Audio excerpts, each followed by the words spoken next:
Punjabi radio USA ਸੁਣ ਰਹੇ ਸਾਰੇ ਹੀ ਮਾਣਯੋਗ ਅਤੇ ਸਤਿਕਾਰਤ ਸਰੋਤਿਆਂ ਨੂੰ ਪੰਜਾਬੀ ਰੇਡੀਓ USA ਦੀ ਟੀਮ ਅਤੇ ਮੇਰੇ ਰਾਜਕਨਵੀਰ ਸਿੰਘ ਵੱਲੋਂ ਆਪ ਜੀ ਨੂੰ ਬਹੁਤ ਹੀ ਪਿਆਰ ਸਤਿਕਾਰ ਸਹਿਤ ਦੋਨੋਂ ਅੱਜ ਜੋੜ ਕੇ ਨਿੱਘੀ ਜਿਹੀ ਸਤਿ ਸ੍ਰੀ ਅਕਾਲ। ਸਭ ਨੂੰ ਜੀਆਂ ਨੂੰ ਆਖਦੇ ਹਾਂ। ਸੋ ਤੇ ਪ੍ਰੋਗਰਾਮ ਖਬਰ ਤੇ ਨਜ਼ਰ ਦੇ ਵਿੱਚ ਆਪ ਸਭ ਦਾ ਸਵਾਗਤ ਹੈ। ਅੱਜ 10 ਮਈ ਦਿਨ ਮੰਗਲਵਾਰ ਤੇ ਅੱਜ ਦੇ ਸ਼ਾਮ ਦੇ ਖਬਰ ਤੇ ਨਜ਼ਰ ਪ੍ਰੋਗਰਾਮ ਦੇ ਵਿੱਚ ਇਸ ਟਾਈਮ ਸਾਡੇ ਨਾਲ ਜੁੜ ਚੁੱਕੇ ਨੇ ਬਲਤੇਜ ਪੰਨੂ ਜੀ ਪਟਿਆਲਾ ਸਟੂਡੀਓਜ਼ ਤੋਂ। ਬਲਤੇਜ ਪੰਨੂ ਜੀ ਨਿੱਘੀ ਜੀਆਂ ਨੂੰ ਪਿਆਰ ਭਰੀ ਸਤਿ ਸ੍ਰੀ ਅਕਾਲ। ਬਹੁਤ ਮਿਹਰਬਾਨੀ ਜੀ, ਧੰਨਵਾਦ ਜੀ, ਔਰ ਸਤਿ ਸ਼੍ਰੀ ਅਕਾਲ ਜੀ ਸੁਣ ਰਹੇ ਸਾਰੇ ਸਰੋਤਿਆਂ ਨੂੰ। ਸਾਡੇ ਅੱਜ ਦੇ ਪ੍ਰੋਗਰਾਮ ਖਬਰ ਤੇ ਨਜ਼ਰ ਉਸ ਨੂੰ ਸਪਾਂਸਰ ਕਰਦੇ ਨੇ ਖਾਲਸਾ ਇੰਸ਼ੋਰੈਂਸ ਏਜੰਸੀ ਵਾਲੇ, ਜਿਨ੍ਹਾਂ ਦੇ ਕੋਲੋਂ ਤੁਸੀਂ ਹਰ ਤਰ੍ਹਾਂ ਦੀ ਇੰਸ਼ੋਰੈਂਸ ਕਰਵਾ ਸਕਦੇ ਹੋ। ਇੰਸ਼ੋਰੈਂਸ ਬਾਰੇ ਪਤਾ ਕਰਨ ਲਈ ਕਾਲ ਕਰ ਸਕਦੇ ਹੋ ਨੰਬਰ 408 272 2500 408272 2500। ਇਸ ਦੇ ਨਾਲ ਸੁਰਜੀਤ ਸਿੰਘ ਖੰਗੂੜਾ, ਗੁਰਦੀਪ ਸਿੰਘ ਵਿਰਦੀ, ਨਵਜੋਤ ਕੌਰ ਕਲੋਟੀ, ਰਿਸ਼ਪਾਲ ਕੌਰ ਪਿੰਡ ਮਲਿਕਪੁਰ ਪੰਜਾਬ ਵਾਲੇ, ਸਤਨਾਮ ਸਿੰਘ ਗਿੱਲ, ਸੁਰਿੰਦਰ ਕੌਰ ਧਾਮੀ, ਮੱਖਣ ਸਿੰਘ ਮਾਨ, ਸੁਰਿੰਦਰ ਸਿੰਘ ਕਾਲੋਂ, ਕਾਬਲ ਸਿੰਘ ਬੈਂਸ ਅਤੇ ਦਲਬੀਰ ਸਿੰਘ ਗਿੱਲ। ਇਹਨਾਂ ਸਾਰਿਆਂ ਦਾ ਬਹੁਤ ਬਹੁਤ ਧੰਨਵਾਦ। ਜੇਕਰ ਤੁਸੀਂ ਜਾਂ ਕੋਈ ਹੋਰ ਕਾਰੋਬਾਰ ਇਸ ਪ੍ਰੋਗਰਾਮ ਨੂੰ ਸਪਾਂਸਰ ਕਰਨਾ ਚਾਹੁੰਦੇ ਹੋ, ਸੰਪਰਕ ਕਰ ਸਕਦੇ ਹੋ ਨੰਬਰ 408 722 7698 408 722 7698 ਦੇ ਉੱਤੇ। ਬਲਤੇਜ ਪੰਨੂ ਜੀ, ਗੱਲਬਾਤ ਦਾ ਸਿਲਸਿਲਾ ਸ਼ੁਰੂ ਕਰਦੇ ਹਾਂ। ਉੱਤਰਾਖੰਡ ਸੰਬੰਧੀ ਸੁਪਰੀਮ ਕੋਰਟ ਦਾ ਫੈਸਲਾ ਅੱਜ ਆਵੇਗਾ। ਕੱਲ੍ਹ ਦੀ ਬੜਾ ਜਿਹੜਾ ਸਾਰਾ ਕੁਝ ਚੱਲਿਆ ਸੁਪਰੀਮ ਕੋਰਟ ਦੇ ਹੁਕਮਾਂ ਦੇ ਉੱਤੇ, ਕੁਝ ਘੰਟੇ ਦੇ ਵਾਸਤੇ ਰਾਸ਼ਟਰਪਤੀ ਰਾਜ ਜਿਹੜਾ ਸੀਗਾ ਜੀ ਉਹ ਖਤਮ ਕੀਤਾ ਗਿਆ। ਜਿਹੜੀ ਅੰਦਰ ਕਾਰਵਾਈ ਹੋਈ ਹੈ ਜੀ ਉਹ ਸਾਰੀ ਦੀ ਸਾਰੀ ਸੀਲਬੰਦ ਲਿਫਾਫੇ ਦੇ ਵਿੱਚ ਸੁਪਰੀਮ ਕੋਰਟ ਦੇ ਵਿੱਚ ਪੇਸ਼ ਕਰ ਦਿੱਤੀ ਗਈ, ਔਰ ਅੱਜ ਸੁਪਰੀਮ ਕੋਰਟ ਇਹਦੇ ਉੱਤੇ ਅਹਿਮ ਫੈਸਲਾ ਜਿਹੜਾ ਜੀ ਉਹ ਲਊਗਾ।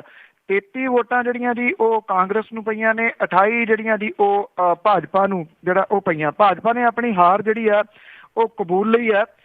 ਜਿਹੜੇ ਨਿਤਨ ਗਡਕਰੀ ਨੇ ਉਹਨਾਂ ਦਾ ਜਿਹੜਾ ਬਿਆਨ ਆ ਜੀ ਉਹ ਇਹ ਕਹਿੰਦੇ ਨੇ ਕਿ ਅਸੀਂ ਡੈਮੋਕ੍ਰੇਸੀ ਦੇ ਜਿਹੜਾ ਜੀ ਉਹਦੀ ਰਿਸਪੈਕਟ ਕਰਦੇ ਹਾਂ। ਡੈਮੋਕ੍ਰੇਸੀ ਵਾਲੀ ਗੱਲ ਸੀ ਤੇ ਉੱਥੇ ਰਾਸ਼ਟਰਪਤੀ ਰਾਜ ਲਾਉਣ ਦੀ ਕਾਹਲੀ ਸੀ ਜਾਂ ਸੁਪਰੀਮ ਕੋਰਟ ਤੱਕ ਕਦ ਲਈ ਜਿਹੜਾ ਜੀ ਉਹ ਭੱਜੇ ਫਿਰਦੇ ਰਹੇ। ਕੋਸ਼ਿਸ਼ਾਂ ਜਿਹੜੀਆਂ ਸੀਗੀਆਂ ਜੀ ਉਹ ਸਾਰੀਆਂ ਫੇਲ ਰਹੀਆਂ ਨੇ। ਉਮੀਦ ਹੈ ਕਿ ਜਿਹੜੀ ਉੱਤਰਾਖੰਡ ਦੀ ਸਰਕਾਰ ਹੈ ਉਹ ਦੁਬਾਰਾ ਬਹਾਲ ਜਿਹੜੀ ਹੈ ਜੀ ਅੱਜ ਹੋ ਜਾਊਗੀ।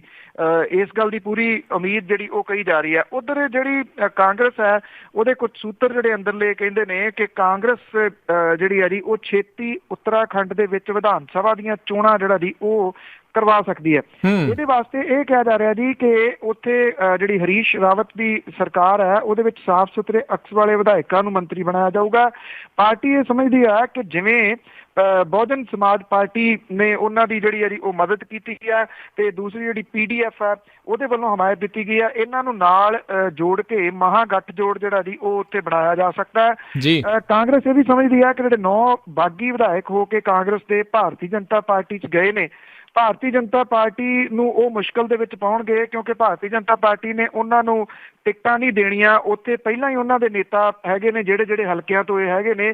ਇਸ ਕਰਕੇ ਜਿਹੜੇ ਜੀ ਇਹ ਕਿਹਾ ਜਾ ਸਕਦਾ ਕਿ ਅੱਜ ਆਉਣ ਵਾਲਾ ਫੈਸਲਾ ਸੁਪਰੀਮ ਕੋਰਟ ਦਾ ਨਿਰਸੰਦੇਹ ਇਹ ਇੱਕ ਮੀਲ ਪੱਥਰ ਵਾਂਗੂ ਜਿਹੜਾ ਜੀ ਉਹ ਹੋਊਗਾ। ਜਿਹੜੀ ਸੂਬਿਆਂ ਦੇ ਵਿੱਚ ਸਰਕਾਰਾਂ ਸਮੇਂ-ਸਮੇਂ ਸਿਰ ਡੇਗਦੀਆਂ ਰਹੀਆਂ ਨੇ ਸਿਆਸੀ ਪਾਰਟੀਆਂ, ਉਹ ਚਾਹੇ ਪਹਿਲਾਂ ਕਾਂਗਰਸ ਹੋਵੇ ਚਾਹੇ ਹੁਣ ਭਾਰਤੀ ਜਨਤਾ ਪਾਰਟੀ ਹੋਵੇ, ਉਹਦੇ ਨਾਲ ਇਹਦੇ ਨਾਲ ਜੀ ਹੋ ਸਕਦਾ ਇਹ ਪ੍ਰੈਕਟਿਸ ਜਿਹੜੀ ਹੈ ਜੀ ਕਿਤੇ ਨਾ ਕਿਤੇ ਰੁਕ ਜਾਊਗੀ। ਪਰ ਨਾਲ ਦੀ ਨਾਲ ਇਹ ਵੀ ਆ ਕਿ ਉੱਤਰਾਖੰਡ ਦੇ ਵਿੱਚ ਵਿਧਾਨ ਸਭਾ ਦੀਆਂ ਚੋਣਾਂ ਜਿਹੜੀਆਂ ਜੀ ਅਗਲੇ ਕੁਝ ਮਹੀਨਿਆਂ ਤੋਂ ਬਾਅਦ ਆ ਸਕਦੀਆਂ ਨੇ।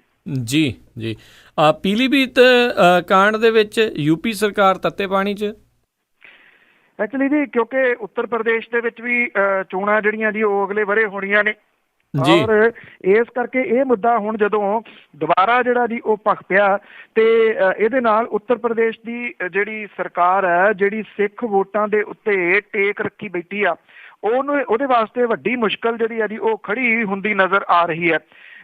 ਇਸੇ ਕਰਕੇ ਇਸੇ ਸਿੱਖ ਵੋਟਾਂ ਦੇ ਕਰਕੇ ਹੀ ਜਿਹੜੀ ਸਰਕਾਰ ਹੈ ਉੱਥੋਂ ਦੀ ਯਾਦਵ ਸਰਕਾਰ ਉਹਨਾਂ ਨੇ ਜਿਹੜੇ ਨੇ ਜੀ ਪੰਜਾਬ ਦੇ ਬਲਵੰਤ ਸਿੰਘ ਰਾਮੂਵਾਲੀਆ ਹੋਰਾਂ ਨੂੰ ਇੱਥੇ ਮੰਤਰੀ ਜਾ ਕੇ ਚੁੱਪ ਕੀਤੇ ਜਿਹੜਾ ਸੀਗਾ ਉਹ ਬਣਾਇਆ ਸੀਗਾ। ਹੁਣ ਬਲਵੰਤ ਸਿੰਘ ਰਾਮੂਵਾਲੀਆ ਹੋਰਾਂ ਦੇ ਵਾਸਤੇ ਵੀ ਇਹ ਪਰਖ ਦੀ ਘੜੀ ਜਿਹੜੀ ਆ ਜੀ ਉਹ ਕਹੀ ਜਾ ਸਕਦੀ ਹੈ। ਇਹ ਕਿਹਾ ਬਲਵੰਤ ਸਿੰਘ ਰਾਮੂਵਾਲੀਆ ਹੋਰਾਂ ਨੇ ਇਹ ਕਿਹਾ ਜੀ ਕਿ ਜਿਹੜੀ ਸਰਕਾਰ ਹੈ ਉਹ ਇਹਦੀ ਜਾਂਚ ਕਰਵਾ ਰਹੀ ਹੈ। ਉਹਨਾਂ ਨੇ ਤਾਂ ਇੱਥੋਂ ਤੱਕ ਕਹਿ ਦਿੱਤਾ ਕਿ ਇਹ ਜਾਂਚ ਜਿਹੜੀ ਹੈ ਜੀ ਸ਼ੁਰੂ ਹੋ ਚੁੱਕੀ ਹੈ। ਜਿਹੜੀ ਇੰਨੀ ਦੇਰ ਲਮਕੀ ਕਿਉਂ ਰਹੀ ਜਾਂਚ, ਇਹ ਜਿਹੜੇ ਜੀ ਸਵਾਲ ਨੇ ਕਈ ਜਿਹੜੇ ਕਿ ਉੱਤਰ ਪ੍ਰਦੇਸ਼ ਦੀ ਜਿਹੜੀ ਸਰਕਾਰ ਹੈ ਉਹਨੂੰ ਦੇਣੇ ਪੈਣੇ ਨੇ ਜੀ। ਔਰ ਇਹ ਵੀ ਪਤਾ ਲੱਗਿਆ ਜੀ ਕਿ ਜਿਹੜੀ ਸ਼੍ਰੋਮਣੀ ਗੁਰਦੁਆਰਾ ਪ੍ਰਬੰਧਕ ਕਮੇਟੀ ਆ ਉਹਦੇ ਵੱਲੋਂ ਜਿਹੜੇ 7 ਟਾਡਾ ਸਿੱਖ ਕੈਦੀ ਨੇ ਉਹਨਾਂ ਨੂੰ ਜਿਹੜਾ ਕੇ ਮਾਰ ਦੇਣ ਦੀ ਘਟਨਾ ਦੇ ਬਾਰੇ ਦੇ ਵਿੱਚ ਨਰਿੰਦਰ ਮੋਦੀ ਹੋਰਾਂ ਨੂੰ ਚਿੱਠੀ ਲਿਖ ਕੇ ਅਪੀਲ ਕੀਤੀ ਹੈ ਕਿ ਉੱਚ ਪੱਧਰੀ ਜਾਂਚ ਜਿਹੜੀ ਹੈ ਜੀ ਉਹ ਕਰਵਾਈ ਜਾਵੇ। ਇੰਨੀ ਦੇਰ ਤੱਕ ਸ਼੍ਰੋਮਣੀ ਗੁਰਦੁਆਰਾ ਪ੍ਰਬੰਧਕ ਕਮੇਟੀ ਵੀ ਚੁੱਪ ਰਹੀ। ਇਹਨੂੰ ਇਸ ਤਰੀਕੇ ਦੇ ਨਾਲ ਜੋੜ ਕੇ ਜਿਹੜਾ ਦੇਖਿਆ ਜਾ ਸਕਦਾ ਕਿ ਜਿਹੜਾ ਪਿਛਲੇ ਦਿਨਾਂ ਦੇ ਵਿੱਚ ਸੁਖਬੀਰ ਸਿੰਘ ਬਾਦਲ ਹੋਰਾਂ ਨੇ ਕਿਹਾ ਸੀਗਾ ਕਿ ਅਕਾਲੀ ਦਲ ਜਿਹੜਾ ਜੀ ਉੱਤਰ ਪ੍ਰਦੇਸ਼ ਦੇ ਵਿੱਚ ਚੋਣਾਂ ਜਿਹੜੀਆਂ ਜੀ ਉਹ ਲੜੂਗਾ, ਤੋ ਇਹਨੂੰ ਉਸ ਸੰਦਰਭ ਦੇ ਵਿੱਚ ਵੀ ਦੇਖਿਆ ਜਾ ਸਕਦਾ ਕਿ ਹੁਣ ਸ਼੍ਰੋਮਣੀ ਗੁਰਦੁਆਰਾ ਪ੍ਰਬੰਧਕ ਕਮੇਟੀ ਤੋਂ ਇਹ ਚਿੱਠੀਆਂ ਜਿਹੜੀਆਂ ਜੀ ਉਹ ਲਿਖਵਾਈਆਂ ਜਾ ਰਹੀਆਂ ਨੇ। ਇਹਦਾ ਇੱਕ ਦੂਸਰਾ ਪਹਿਲੂ ਇਹ ਵੀ ਹੈ ਕਿ ਮੁੱਖ ਮੰਤਰੀ ਪ੍ਰਕਾਸ਼ ਸਿੰਘ ਬਾਦਲ ਹੋਰਾਂ ਨੂੰ ਜਦੋਂ ਪੁੱਛਿਆ ਗਿਆ ਇਹਦੇ ਸਬੰਧ ਦੇ ਵਿੱਚ ਉੱਤਰ ਪ੍ਰਦੇਸ਼ ਹੋਈਆਂ ਮੌਤਾਂ 'ਚ, ਉਹ ਕਹਿੰਦੇ ਜੀ ਸਾਨੂੰ ਨਹੀਂ ਇਹਦੇ ਬਾਰੇ ਕੁਝ ਵੀ ਪਤਾ। ਉਹਨਾਂ ਨੇ ਇਹ ਵੀ ਕਿਹਾ ਜੀ ਕਿ ਮੈਨੂੰ ਤਾਂ ਅੱਜ ਅਖਬਾਰਾਂ ਦੀਆਂ ਜਿਹੜੀਆਂ ਖਬਰਾਂ ਨੇ ਉਹਨਾਂ ਤੋਂ ਪਤਾ ਲੱਗਿਆ ਵੀ ਉੱਥੇ ਇਹ ਘਟਨਾ ਜਿਹੜੀ ਹੈ ਜੀ ਉਹ ਹੋਈ ਹੈ। ਇੱਕ ਪਾਸੇ ਤਾਂ ਇਹ ਕਿਹਾ ਜਾ ਰਿਹਾ ਜੀ ਵਿਸ਼ਵ ਭਰ ਦੇ ਸਿੱਖਾਂ ਨੂੰ ਰਿਪਰੈਜ਼ੈਂਟ ਕਰਦੇ ਨੇ ਤੇ ਮੁਲਕ ਦੇ ਵਿੱਚ ਜੋ ਕੁਝ ਸਿੱਖਾਂ ਦੇ ਬਾਰੇ ਹੋਇਆ ਉਹਨਾਂ ਨੂੰ ਪਤਾ ਹੀ ਨਹੀਂ ਜੀ। ਡੀਜ਼ਲ ਟੈਕਸੀਆਂ ਦੀ ਰਜਿਸਟ੍ਰੇਸ਼ਨ ਤੇ ਰੋਕ ਸੁਪਰੀਮ ਕੋਰਟ ਵੱਲੋਂ ਦਿੱਲੀ 'ਚ। ਬਿਲਕੁਲ ਜੀ, ਇਹ ਐਕਚੁਅਲੀ ਇਹ ਇੱਕ ਜਿਹੜਾ ਇਨਵਾਇਰਮੈਂਟ ਹੈ ਜੀ ਉਹਦੇ ਕਰਕੇ ਪੋਲਿਊਸ਼ਨ ਜਿਹੜਾ ਜੀ ਉਹਦੇ ਉੱਤੇ ਕੰਟਰੋਲ ਕਰਨ ਦੇ ਕਰਕੇ ਜਿਹੜਾ ਜੀ ਜਿਹੜੀਆਂ ਨਵੀਆਂ ਡੀਜ਼ਲ ਟੈਕਸੀਆਂ ਨੇ ਉਹਨਾਂ ਦੀ ਰਜਿਸਟ੍ਰੇਸ਼ਨ ਦੇ ਉੱਤੇ ਰਾਜਧਾਨੀ ਦਿੱਲੀ ਦੇ ਵਿੱਚ ਜਿਹੜੀ ਹੈ ਜੀ ਉਹ ਰੋਕ ਲਾ ਦਿੱਤੀ ਗਈ ਹੈ। ਆਲ ਇੰਡੀਆ ਪਰਮਿਟ ਵਾਲੀਆਂ ਜਿਹੜੀਆਂ ਗੱਡੀਆਂ ਨੇ ਉਹਨਾਂ ਨੂੰ ਪਰਮਿਟ ਦੀ ਮਿਆਦ ਖਤਮ ਹੋਣ ਤੱਕ ਰਾਹਤ ਜਿਹੜੀ ਹੈ ਜੀ ਉਹ ਦਿੱਤੀ ਗਈ ਹੈ। ਇਹ ਗੱਡੀਆਂ ਪਰਮਿਟ ਦੀ ਮਿਆਦ ਜਿਹੜੀ ਆ ਉਹ ਖਤਮ ਹੋਣ ਤੱਕ ਰਾਜਧਾਨੀ ਦੇ ਵਿੱਚ ਜਿਹੜਾ ਜੀ ਉਹ ਚੱਲ ਸਕਣਗੀਆਂ। ਸੁਪਰੀਮ ਕੋਰਟ ਦੇ ਵੱਲੋਂ ਇਹ ਕਿਹਾ ਗਿਆ ਜੀ ਕਿ ਦਿੱਲੀ ਦੇ ਵਿੱਚ ਨਵੀਆਂ ਡੀਜ਼ਲ ਟੈਕਸੀਆਂ ਦੀ ਰਜਿਸਟ੍ਰੇਸ਼ਨ ਜਿਹੜੀ ਉਹ ਨਹੀਂ ਹੋਊਗੀ। ਸ਼ਹਿਰੀ ਟੈਕਸੀਆਂ ਦੇ ਵਾਸਤੇ ਰਜਿਸਟ੍ਰੇਸ਼ਨ ਸਿਰਫ ਜਿਹੜੀ ਹੈ ਜੀ CNG ਪੈਟਰੋਲ ਜਾਂ ਜਿਹੜੀਆਂ ਜੀ ਪੂਰੇ ਤੌਰ ਦੇ ਉੱਤੇ CNG ਤੇ ਪੈਟਰੋਲ ਦੇ ਉੱਤੇ ਚੱਲਦੀਆਂ ਗੱਡੀਆਂ ਦੀ ਹੀ ਹੋਊਗੀ। ਔਰ ਨਵੇਂ AITP ਪਰਮਿਟ ਨੂੰ ਟੈਕਸੀਆਂ ਉੱਤੇ AITPN ਜਿਹੜਾ ਜੀ ਉਹ ਲਿਖਣਾ ਹੋਊਗਾ। ਔਰ ਪੁਆਇੰਟ ਟੂ ਪੁਆਇੰਟ NCR ਦੇ ਵਿੱਚ ਸੇਵਾਵਾਂ ਉਹ ਨਹੀਂ ਜਿਹੜਾ ਜੀ ਉਹ ਦੇਣਗੇ। ਹੁਣ ਇਹਦੇ ਵਿੱਚ ਥੋੜ੍ਹਾ ਜਿਹਾ ਇਹ ਜਿਹੜੀ ਵੱਡੀ ਮੁਸ਼ਕਿਲ ਆਊਗੀ ਕਿ ਜਿਹੜੀਆਂ ਰਜਿਸਟਰਡ ਟੈਕਸੀਆਂ ਨੇ ਉਹ ਤਾਂ ਥੋੜ੍ਹੀਆਂ ਨੇ, ਜਿਹੜੀਆਂ ਅਨਰਜਿਸਟਰਡ ਟੈਕਸੀਆਂ ਜਿਹੜੀਆਂ ਚੱਲਦੀਆਂ ਨੇ, ਜਿਹੜੀਆਂ ਪ੍ਰਾਈਵੇਟ ਤੌਰ ਦੇ ਉੱਤੇ ਚੱਲਦੀਆਂ ਨੇ, ਉਹਨਾਂ ਨੂੰ ਰੋਕਣ ਦੇ ਵਾਸਤੇ ਜਿਹੜਾ ਜੀ ਉਹ ਕੀ ਕਰਨਾ ਪਊਗਾ। ਹੌਲੀ ਹੌਲੀ ਸ਼ਾਇਦ ਦਿੱਲੀ ਜਿਹੜੀ ਹੈ ਜੀ ਉਸ ਪਾਸੇ ਵੱਲ ਨੂੰ ਵੱਧ ਰਹੀ ਆ ਜਿੱਥੇ ਕਿ ਡੀਜ਼ਲ ਦੇ ਨਾਲ ਚੱਲਣ ਵਾਲੀਆਂ ਜਿਹੜੀਆਂ ਗੱਡੀਆਂ ਨੇ ਉਹਨਾਂ ਦੀ ਮੁਕੰਮਲ ਰੋਕ ਆ ਜੀ ਕਿਸੇ ਨਾ ਕਿਸੇ ਰੂਪ ਦੇ ਵਿੱਚ ਕਰਨੀ ਜਿਹੜੀ ਉਹ ਪੈਣੀ ਹੈ ਜੀ। ਜੀ ਜੀ 24 ਘੰਟਿਆਂ ਦੇ ਵਿੱਚ 4 ਹੋਰ ਖੁਦਕੁਸ਼ੀਆਂ ਪੰਜਾਬ 'ਚ। ਬਿਲਕੁਲ ਜੀ, ਇਹ ਤਕਰੀਬਨ ਐਵਰੇਜ ਹੀ ਜਿਹੜੀ ਹੈ ਜੀ ਉਹ ਹੋ ਗਈ ਆ। ਜਿਹੜੀ ਆਰਥਿਕ ਤੰਗੀ ਦੇ ਚੱਲਦਿਆਂ ਇਹ 4 ਖੁਦਕੁਸ਼ੀਆਂ ਹੋਰ ਕਿਸਾਨਾਂ ਨੇ ਜਿਹੜੀਆਂ ਜੀ ਇਹ ਕੀਤੀਆਂ ਨੇ। ਇੱਕ ਕਿਸਾਨ ਗਿੱਦੜਬਾਹਾ ਨੇੜਲੇ ਪਿੰਡ ਹੁਸਨਰ, ਦੂਜਾ ਸਮਾਣਾ ਨੇੜੇ ਤੁੱਲੇਵਾਲਾ, ਇੱਕ ਤਲਵੰਡੀ ਸਾਬੋ ਨੇੜੇ ਪਿੰਡ ਕੋਰਿਆਣਾ, ਔਰ ਇੱਕ ਮਜ਼ਦੂਰ ਜਿਹੜਾ ਕਿਸਾਨ ਮਜ਼ਦੂਰ ਸੀਗਾ ਉਹ ਸੰਗਰੂਰ ਨੇੜਲੇ ਪਿੰਡ ਮੰਡੇਰ ਖੁਰਦ ਦਾ ਜਿਹੜਾ ਉਹ ਰਹਿਣ ਵਾਲਾ ਸੀਗਾ ਜੀ। ਪਿੰਡ ਹੁਸਨਰ ਦਾ ਕਿਸਾਨ ਖੁਸ਼ਪਾਲ ਸਿੰਘ ਜਿਹੜਾ ਸੀਗਾ ਜੀ ਉਹਨੇ ਆਰਥਿਕ ਮੰਦੀ ਕਰਕੇ ਸਰਹੰਦ ਫੀਡਰ ਨਹਿਰ ਦੇ ਵਿੱਚ ਛਾਲ ਮਾਰ ਕੇ ਖੁਦਕੁਸ਼ੀ ਜਿਹੜੀ ਆ ਜੀ ਉਹ ਕੀਤੀ ਆ। ਉਹਦੀਆਂ 4 ਲੜਕੀਆਂ ਸੀਗੀਆਂ ਜੀ ਔਰ ਕੱਲਾ ਮੁੰਡਾ ਸੀਗਾ ਜੀ ਖੁਸ਼ਪਾਲ ਜਿਹੜਾ ਘਰਦਿਆਂ ਦਾ। ਔਰ ਉਹਦੇ ਕੋਲੇ 3 ਕਿੱਲੇ ਜ਼ਮੀਨ ਹੈਗੀ ਆ ਜੀ ਔਰ ਸੇਮ ਦੀ ਮਾਰ ਦੇ ਹੇਠ ਹੈ। ਘਰ ਦਾ ਖਰਚਾ ਵੱਧ ਤੇ ਆਮਦਨ ਘੱਟ ਹੋਣ ਕਰਕੇ ਖੁਸ਼ਪਾਲ ਜਿਹੜਾ ਜੀ ਉਹ ਪਰੇਸ਼ਾਨ ਰਹਿੰਦਾ ਸੀਗਾ। ਪਿੰਡ ਤੁੱਲੇਵਾਲ ਦਾ ਕਿਸਾਨ ਸ਼ਮਸ਼ੇਰ ਸਿੰਘ ਜਿਹੜਾ ਸੀਗਾ ਜੀ ਉਹਨੇ ਕਰਜ਼ੇ ਕਰਕੇ ਖੁਦਕੁਸ਼ੀ ਜਿਹੜੀ ਉਹ ਕੀਤੀ ਆ। ਸ਼ਮਸ਼ੇਰ ਸਿੰਘ ਤੇ ਉਹਦੇ ਭਰਾ ਗੁਰਮੀਤ ਦੇ ਕੋਲੇ 3 ਏਕੜ ਜਿਹੜੀ ਜ਼ਮੀਨ ਸੀ ਜਿਹੜੀ ਕਿ ਬੈਂਕਾਂ ਦਾ ਜਿਹੜਾ ਜੀ ਉਹ ਕਰਜ਼ ਉਤਾਰਨ ਦੇ ਵਿੱਚ ਹੀ ਜਿਹੜੀ ਤਕਰੀਬਨ ਉਹਨਾਂ ਨੇ ਵੇਚ ਦਿੱਤੀ। ਪਰ ਇਹ ਜਿਹੜਾ ਬੈਂਕਾਂ ਦਾ ਕਰਜ਼ਾ ਸੀਗਾ ਜੀ ਉਹ ਤਾਂ ਵੀ ਲੱਥਿਆ ਨਹੀਂ। ਤੇ ਜਿਹੜੀ ਹੁਣ ਕਣਕ ਆਈ ਜੀ ਉਹਨੇ ਕਣਕ ਤੋਂ ਜਿਹੜਾ ਸੀਗਾ ਜੀ ਉਹਨੇ ਸਾਰਾ ਕੈਲਕੂਲੇਟ ਕੀਤਾ ਜੀ ਉਹ ਕਰਜ਼ੇ ਦੀਆਂ ਕਿਸ਼ਤਾਂ ਵੀ ਉਹਦੀਆਂ ਪੂਰੀਆਂ ਨਹੀਂ ਸੀ ਹੋ ਰਹੀਆਂ। ਉਹਦੇ ਖਾਦੀ ਬੋਰਡ ਦਾ ਕਰਜ਼ਾ ਸੀਗਾ ਜੀ ਜਿਹਦੇ ਕਰਕੇ ਉਹ ਮਾਨਸਿਕ ਤੌਰ ਦੇ ਉੱਤੇ ਪਰੇਸ਼ਾਨ ਰਹਿੰਦਾ ਸੀਗਾ। ਇਸੇ ਤਰ੍ਹਾਂ ਪਿੰਡ ਕੋਰਿਆਣਾ ਦਾ ਕਰਜ਼ਾਈ ਕਿਸਾਨ ਜਿਹੜਾ ਸੀਗਾ ਜੀ ਉਹਨੇ ਫਾਹਾ ਲੈ ਕੇ ਖੁਦਕੁਸ਼ੀ ਜਿਹੜੀ ਹੈ ਜੀ ਕੀਤੀ ਆ। ਇਹ ਅਮਰਦਾਸ ਸਿੰਘ 33 ਸਾਲਾਂ ਦਾ ਸੀਗਾ। ਸਿਰਫ ਉਹਦੇ ਕੋਲੇ 7 ਕਨਾਲਾਂ ਜ਼ਮੀਨ ਸੀਗੀ। ਜ਼ਮੀਨ ਠੇਕੇ ਤੇ ਲੈ ਕੇ ਜਿਹੜਾ ਉਹ ਵਾਹੀ ਕਰਦਾ ਸੀਗਾ। ਉਹਦੇ ਸਿਰ ਕਰਜ਼ਾ ਚੜਿਆ ਆਇਆ ਸੀ ਜਿਹਦੇ ਕਰਕੇ ਉਹ ਪਰੇਸ਼ਾਨ ਰਹਿੰਦਾ ਸੀਗਾ। ਔਰ ਸੰਗਰੂਰ ਨੇੜਲੇ ਪਿੰਡ ਮੰਡੇਰ ਖੁਰਦ ਦਾ ਇੱਕ ਮਜ਼ਦੂਰ ਕਿਸਾਨ ਜਿਹੜਾ ਸੀਗਾ ਜੀ ਉਹਨੇ ਕੀਟਨਾਸ਼ਕ ਦਵਾਈ ਪੀ ਕੇ ਜਿਹੜੀ ਆ ਜੀ ਉਹ ਖੁਦਕੁਸ਼ੀ ਕੀਤੀ ਆ। ਇਹ ਜਗਸੀਰ ਸਿੰਘ ਸੀਗਾ ਜੀ ਸਿਰਫ 23 ਸਾਲਾਂ ਦਾ ਔਰ ਉਹਨੇ ਆਪਣੀ ਭੈਣ ਦਾ ਵਿਆਹ ਵੀ ਕਰਨਾ ਸੀਗਾ ਔਰ ਪਰਿਵਾਰ ਨੇ ਕੁਝ ਰਿਸ਼ਤੇਦਾਰਾਂ ਤੋਂ ਪੈਸੇ ਉਧਾਰ ਲਏ ਹੋਏ ਸੀਗੇ ਜਿਹਨੂੰ ਮੋੜਨ ਦੀ ਜਗਸੀਰ ਨੂੰ ਜਿਹੜੀ ਉਹ ਚਿੰਤਾ ਸੀਗੀ ਜਿਹਦੇ ਕਰਕੇ ਉਹ ਪਰੇਸ਼ਾਨ ਰਹਿੰਦਾ ਸੀਗਾ। ਇਹ ਸਾਰਾ ਕੁਝ ਉਸੇ ਤਰੀਕੇ ਦੇ ਨਾਲ ਕੰਟੀਨਿਊਸ ਜਿਹੜਾ ਜੀ ਉਹ ਤੁਰਿਆ ਜਾਂਦਾ, ਚੱਲਿਆ ਜਾਂਦਾ। ਪਰ ਹੈਰਾਨੀ ਵਾਲੀ ਗੱਲ ਇਹ ਆ ਜੀ ਕਿ ਜਿਹੜੇ ਸਰਕਾਰ ਹੈ ਜੀ ਉਹਦੇ ਕੋਲੇ ਅਜੇ ਕੋਈ ਪ੍ਰੋਗਰਾਮ ਜਿਹੜਾ ਜੀ ਇਹਦੇ ਸੰਬੰਧ ਦੇ ਵਿੱਚ ਨਹੀਂ ਹੈ ਕਿ ਕੀ ਕਰਨਾ ਜੀ। ਆਈ ਥਿੰਕ ਤੁਰੰਤ ਜਿਹੜੀ ਕਾਰਵਾਈ ਹੋਣੀ ਚਾਹੀਦੀ ਹੈ ਇਹਦੇ ਉੱਤੇ ਕਿ ਜਿਹੜੀਆਂ ਕਰਜ਼ਾ ਹੈ ਉਹ ਰੋਕਿਆ ਜਾਵੇ, ਉਹਦੀਆਂ ਕਿਸ਼ਤਾਂ ਜਿਹੜੀਆਂ ਜੀ ਭਾਵੇਂ ਸਾਲ ਦੇ ਵਾਸਤੇ ਰੋਕੀਆਂ ਜਾਣ। ਪਰ ਸਰਕਾਰ ਇਸ ਪਾਸੇ ਵੱਲ ਅਜੇ ਸੋਚ ਵੀ ਨਹੀਂ ਰਹੀ ਜੀ। ਜੀ ਜੀ, ਮੈਨੂੰ ਲੱਗਦਾ ਉਹ ਤਾਂ ਮੰਨਦੇ ਵੀ ਨਹੀਂ ਹੋਣੇ ਵੀ ਇਹ ਕੁਛ ਹੁੰਦਾ ਵੀ ਹੈਗਾ ਆ। ਅਗਲੀ ਗੱਲ ਕਰੀਏ ਵੀ ਦਰਬਾਰ ਸਾਹਿਬ ਵਿਖੇ ਚਿੱਟੇ ਕੱਪੜਿਆਂ ਵਾਲੀ ਪੁਲਿਸ ਭਾਰੀ ਮਾਤਰਾ 'ਚ ਤੈਨਾਤ। ਐਕਚੁਅਲੀ ਜੀ ਜਿਹੜੇ ਜਥੇਦਾਰ ਬਣਾਏ ਗਏ ਸਨ ਜੀ ਸਰਬੱਤ ਖਾਲਸਾ ਦੇ ਦੌਰਾਨ, ਉਹਦੇ ਵਿੱਚ ਜਿਹੜਾ ਜੀ ਇਹ ਕਿਹਾ ਜਾ ਰਿਹਾ ਜੀ ਕਿ ਉਹਨਾਂ ਨੇ ਕਿਹਾ ਸੀਗਾ ਕਿ ਅਸੀਂ ਬਰਾਬਰ ਦੇ ਉੱਤੇ ਜਿਹੜਾ ਜੀ ਜਾ ਕੇ ਕਰਾਂਗੇ, ਵੱਖਰਾ ਜਿਹੜਾ ਜੀ ਸੈਕਟਰੀਏਟ ਜਿਹੜਾ ਜੀ ਉਹ ਬਣਾਵਾਂਗੇ। ਉਹਨੂੰ ਲੈ ਕੇ ਜਿਹੜਾ ਜੀ ਵੱਡੀ ਗਿਣਤੀ ਦੇ ਵਿੱਚ ਜਿਹੜੀ ਪੁਲਿਸ ਹੈ ਉਹ ਤਾਇਨਾਤ ਕੀਤੀ ਗਈ ਆ। ਬਾਹਰ ਤਾਂ ਵਰਦੀ ਦੇ ਵਿੱਚ ਬੈਠੀ ਹੈ ਜੀ, ਅੰਦਰ ਜਿਹੜੇ ਆ ਉਹ ਚਿੱਟ ਕੱਪੜੇ ਜਿਹੜੇ ਪੁਲਿਸ ਵਾਲੇ ਨੇ ਉਹ ਤਾਇਨਾਤ ਕੀਤੇ ਗਏ ਨੇ, ਕਿਉਂਕਿ ਕੱਲ੍ਹ ਦਾ ਦਿਨ ਜਿਹੜਾ ਜੀ ਇਹ ਆਖਿਆ ਗਿਆ ਸੀਗਾ ਕਿ ਇਹ ਸਰਬੱਤ ਖਾਲਸਾ ਦੇ ਨਾਲ ਸੰਬੰਧਿਤ ਜਿਹੜੇ ਜਥੇਦਾਰ ਨੇ ਉਹ ਉੱਥੇ ਪਹੁੰਚਣਗੇ ਤੇ ਆਪਣਾ ਕੰਮਕਾਜ ਜਿਹੜਾ ਜੀ ਉਹ ਸੰਭਾਲਣਗੇ। ਧਿਆਨ ਸਿੰਘ ਮੰਡ ਹੋਰਾਂ ਨੂੰ ਗ੍ਰਿਫਤਾਰ ਕਰ ਲਿਆ ਗਿਆ ਸੀਗਾ, ਮੋਹਕਮ ਸਿੰਘ ਹੋਰਾਂ ਨੂੰ ਗ੍ਰਿਫਤਾਰ ਕਰ ਲਿਆ ਗਿਆ ਸੀਗਾ। ਜਿਹੜੇ ਦੂਜੇ ਨੇ ਬਲਜੀਤ ਸਿੰਘ ਦਾਦੂਵਾਲ ਤੇ ਸਾਥੀ ਉਹ ਗਏ ਨਹੀਂ। ਉਹਨਾਂ ਨੇ ਕਿਹਾ ਕਿ ਉਹ ਮੰਡ ਸਾਹਿਬ ਦੇ ਨਾਲ ਹੀ ਜਿਹੜਾ ਜੀ ਉਹ ਦਰਬਾਰ ਸਾਹਿਬ ਜਾਣਗੇ।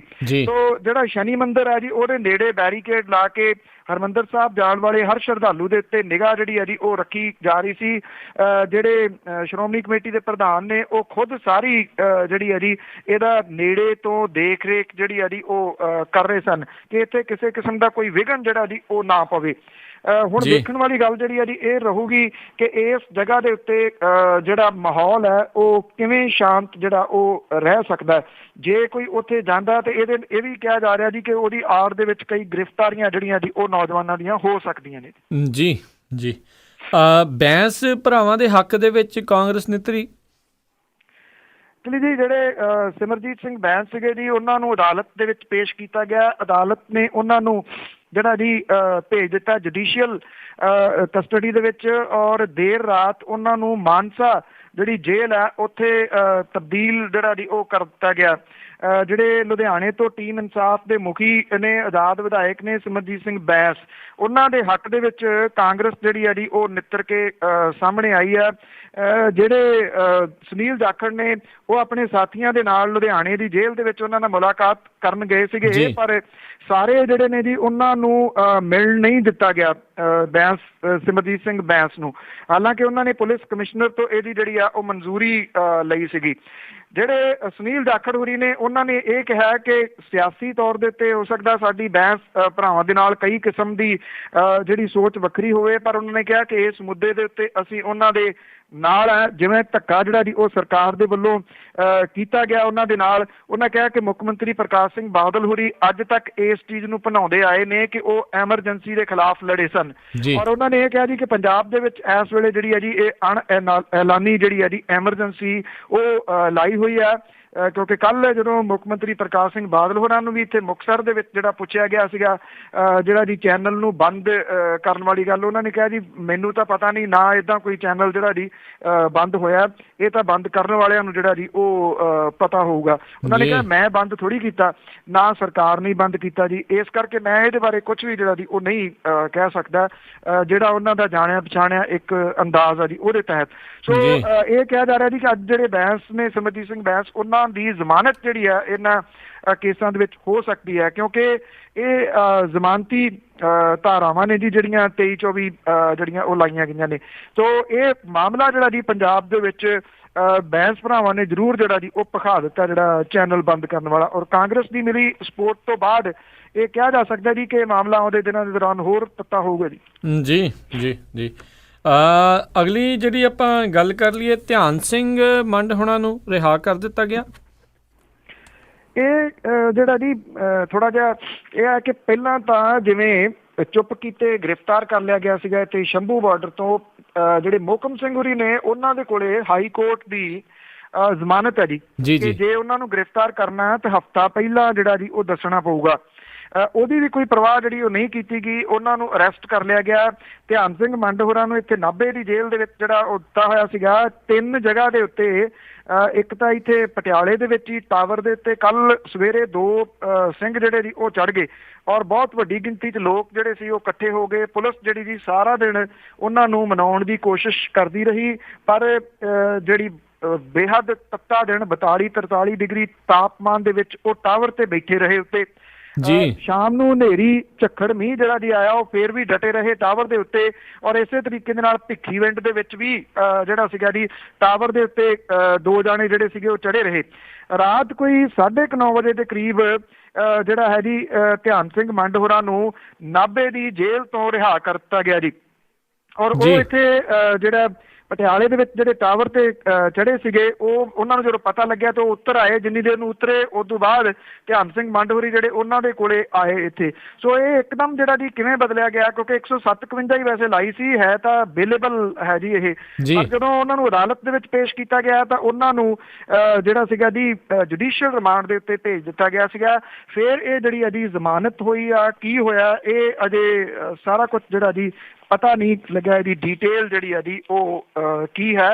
ਰਾਤ ਜਿਹੜੇ ਮੀਡੀਆ ਵਾਲੇ ਸਨ ਉਹਨਾਂ ਨੇ ਧਿਆਨ ਸਿੰਘ ਮੰਡ ਹੋਰਾਂ ਨੂੰ ਇੱਥੇ ਪਟਿਆਲੇ ਦੇ ਵਿੱਚ ਪੁੱਛਣ ਦੀ ਕਾਫੀ ਕੁਝ ਜਿਹੜੀ ਆ ਜੀ ਉਹ ਕੋਸ਼ਿਸ਼ ਕੀਤੀ ਸੀ। ਉਹਨਾਂ ਕਿਹਾ ਕਿ ਛੇਤੀ ਉਹ ਸਾਰਾ ਜੀ ਮੀਡੀਆ ਦੇ ਸਾਹਮਣੇ ਰੱਖਣਗੇ।